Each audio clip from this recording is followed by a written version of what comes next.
Well, howdy folks, it's Matthew, your friendly neighborhood technician, making another video for you out of Boise, Idaho here. Let me tell you something, guys. I am absolutely in the trenches with work and things that I'm trying to get done.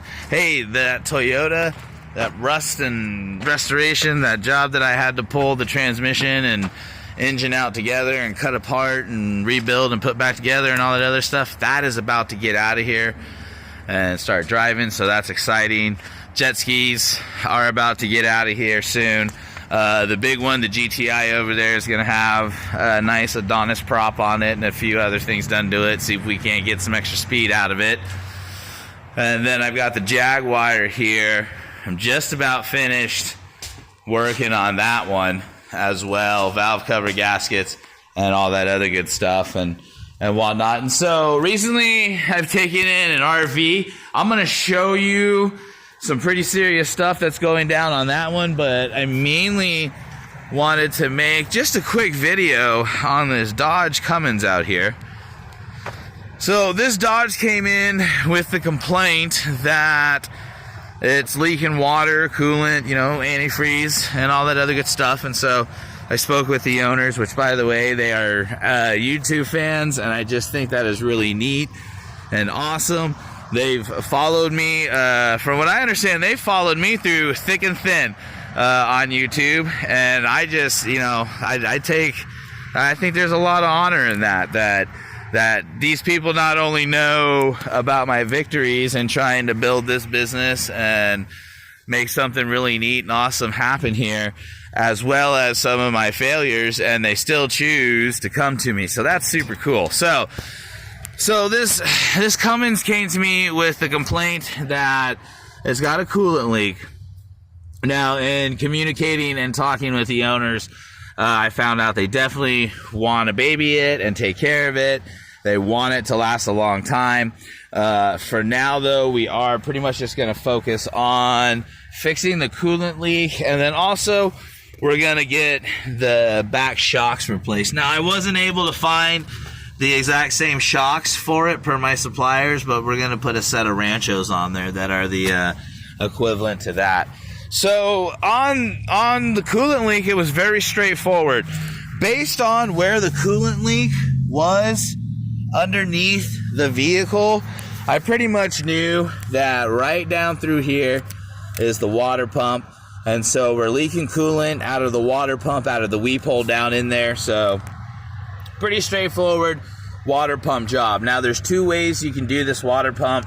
You can remove the belt off of it, get rid of the fan shroud, get rid of the fan, get down in there, and you're pretty much safe.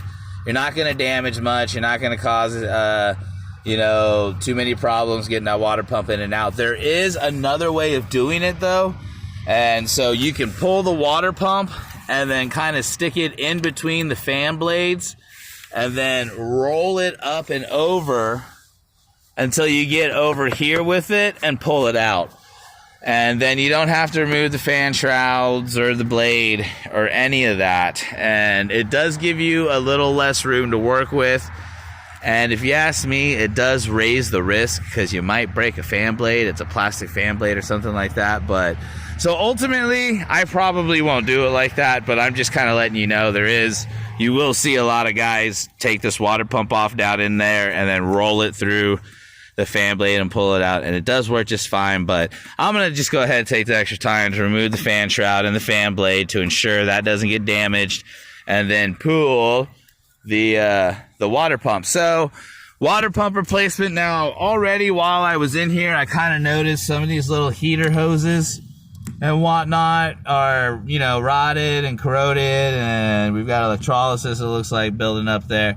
So I'll go ahead and make a note of that, and while I'm in here, that's just a little rubber hose. I'll see if I can't go ahead and get that rubber hose replaced for them, and then also go ahead and do the rear shock. So there you go, folks. If you're losing coolant and you look down and you see the puddle is down on the ground, kind of in the front of the truck here, more than likely it's coming out of the weep hole.